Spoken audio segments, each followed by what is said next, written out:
చెప్పుకోలేము, ఇంకేం మాట్లాడతాము. వచ్చి ఓట్లు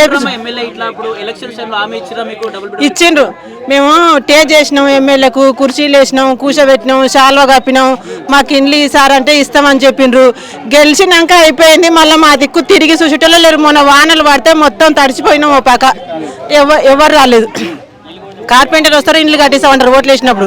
మళ్ళీ తర్వాత ఏంటోళ్ళని కూడా రారు. 15 ఆగస్టుకు జెండా ఎగిరేయనికే మేము అన్ని పైసలు ఖర్చు పెట్టుకొని పెండాలకి చేసి మా సార్ వస్తున్నాడని మంచిగా సపాట్లు కొడతాం, టెంకాయలు కొడతాం, మేమే స్వీట్ తెస్తాం, వాళ్ళకు తినిపిస్తాము. కథ మళ్ళీ ఇంకా మళ్ళీ మా దిక్కు రారు. ఇంకా అయిపోయిందంటే అయిపోయింది. టీఆర్ఎస్ 10 ఏళ్ళు ఉన్నదా, కట్టిస్తామన్నారు కేసీ గారు, కట్టియలే. కేసీ గారు కట్టియలే. రేవంత్ రెడ్డిని గెలిపిస్తే రేవంత్ రెడ్డి అన్న కట్టిస్తాడు అనుకుంటే రేవంత్ రెడ్డి కూడా కట్టిస్తలేడు. ఇంకేం చేస్తాం చెప్పు. ఎమ్మెల్యే ఇస్తామంటాడు, వాళ్ళు ఇస్తలేరు, మేము నేనేం చేస్తా అంటాడు. ఎమ్మెల్యేతో అనుకోయినాం, కలెక్టర్తో అనుకోయినాం, మస్తు తిరిగినాం, మేము తిరగని జాగానే లేదు. ఇక్కడ దోష మా ముందలంగానే కదా వాళ్ళకి పోయేది. వాళ్ళు గట్టిగా మాట్లాడిండ్రు, వాళ్ళకి ఇచ్చిండ్రు. మమ్మల్ని చూసి గుడిసెలోళ్ళు అంటారు కథం. వాళ్ళకు 110 ఇండ్లు వచ్చినాయి. మావి 75 73 ఉన్నాయి. మాకు ఇస్తలేరు. మళ్ళీ 25 ఏళ్ళ సంది మేము ఇక్కడే ఉన్నాం. మరి నల్ల లేకున్నది, కరెంటు లేకున్నది. మేము ఎండాకాలం వస్తే ఇక్కడ బయట దోమతేట కట్టుకున్నప్పుడు కరెంటు కూడా లేకున్నది. కరెంటు తెచ్చి కూడా 15 సంవత్సరాలే. నల్లలు వచ్చి కూడా ఇప్పుడు 10 ఏళ్ళు అవుతుంది. 5 ఇండ్లకు ఒక నల్ల తెచ్చుకున్నాం. అప్పుడు కేసీ గారు గెలిచినాక ఇంటికి నల్ల ఇచ్చిండు. అప్పటి నుండి ఉన్నాం. కరెంటు బిల్ ఇక్కడనే ఉంది, రేషన్ కార్డు ఇక్కడనే ఉంది, ఓటు హక్కు కూడా ఇక్కడనే ఉంది.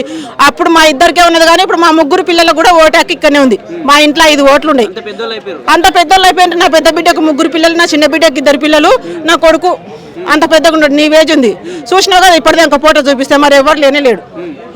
కట్టిస్తనే అసలు మేము సీసీ రోడ్ వేయనియము. మాకు ఇల్లు ఇచ్చే వరకు మేము ఇంటికి కదలనియము.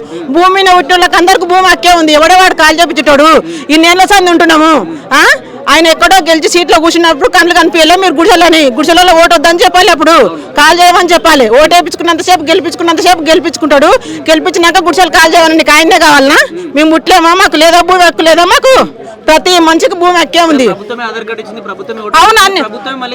కాల్ చేయమంటుంది. ఎట్లా కాల్ చేయమంటారు చెప్పు? ఓటు వేయించుకుంటారు. రేషన్ కార్డు ఇక్కడనే ఉంది. మాకు అన్ని ఇక్కడనే ఉన్నాయి.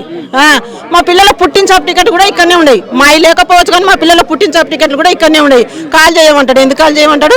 కట్టియాడు. మేము కట్టించే వరకు కాల్ చేయం. రోడ్డు కూడా వేయనియం మేము.